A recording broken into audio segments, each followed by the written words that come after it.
কোনটাকে ছাড়বেন, কোনটাকে গ্রহণ করবেন।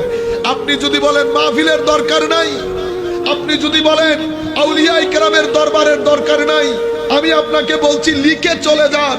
আপনি আপনার সমাজ থেকে ক্রাইম রেট কমাইতে পারবেন না, আপনি ড্রাগ ডিলিং কমাইতে পারবেন না, আপনি আপনার সমাজ থেকে রেপ কমাইতে পারবেন না, অসামাজিক কার্যকলাপ কমাইতে পারবেন না।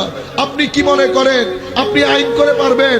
আইন করে যদি পারতো আমেরিকা পারতো, ইংল্যান্ড পারতো, অস্ট্রেলিয়া পারতো, কানাডা পারতো।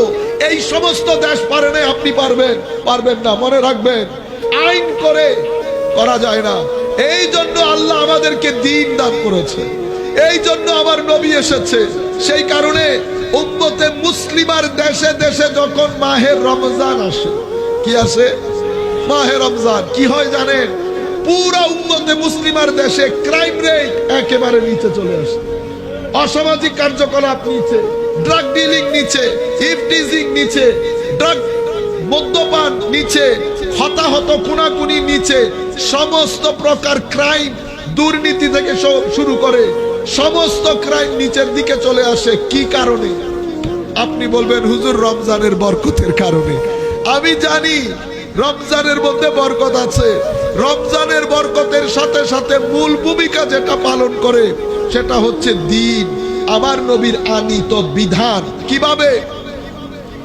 আমার নবী তাসকিয়ার যে খেদমত, পরিশোধনের যে দায়িত্ব পালন করেছেন, যেটা পরবর্তীতে আউলিয়ায়ে কেরামের মাধ্যমে হয়েছে তরবিয়ত, সেটা কি?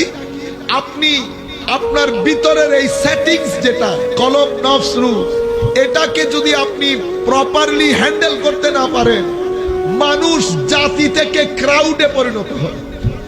কি থেকে ক্রাউডে? জাতি থেকে ক্রাউডে পরিণত হয়। আপনার নফসের সেটিংস বরবাদ হয়ে গেছে। কেমনে বুঝবেন?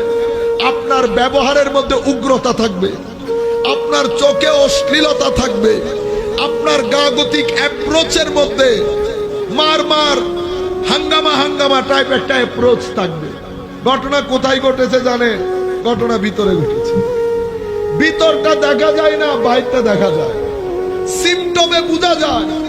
নফস যখন বিগড়ে যায়, কলবের মধ্যে যখন ফাসাদ সৃষ্টি হয়, আমার নবী বলছে কলবের ফাসাদ পুরা শরীরের মধ্যে এটা ছড়িয়ে পড়ে ক্যান্সারের মতো। কিসের মতো? ক্যান্সারের মতো। ক্যান্সার যেমন, হায় হায়, মাওলাই করিম আমাদের সমস্ত মানুষদেরকে আল্লাহ দুরারোগ্য ব্যাধি থেকে হেফাজত করুন। আমি আমার যুবক তরুণ প্রজন্মকে বলবো, বেটা আপনারা মোবাইল ব্যবহারে সতর্ক হন। মোবাইলের মধ্যে সময় কম দেওয়া শুরু করেন। আপনারা আস্তে আস্তে নিজেদেরকে ডেভেলপ করেন। যেই পরিমাণ মোবাইল আপনারা ইউজ করছেন, 5 থেকে 10 বছরের মধ্যে আপনারা ডিপ্রেসড হয়ে যাবে, ফ্রাস্ট্রেটেড হয়ে যাবে। আপনারা নিজেদেরকে ফ্রাস্ট্রেশন থেকে বাঁচাতে পারবেন না। এই ফ্রাস্ট্রেশন আপনাদেরকে দুরারোগ্য ব্যাধির দিকে নিয়ে যাবে। ক্যান্সারের মতো দুরারোগ্য ব্যাধি থেকে আপনারা বাঁচতে পারবেন, এটা আমি বলছি না। বিশ্ব স্বাস্থ্য সংস্থার ভবিষ্যৎবাণী হচ্ছে অতিমাত্রায় ডিভাইস কেন্দ্রিক হওয়া এক পর্যায়ে আপনাদেরকে দুরারোগ্য ব্যাধির দিকে নিয়ে যাবে।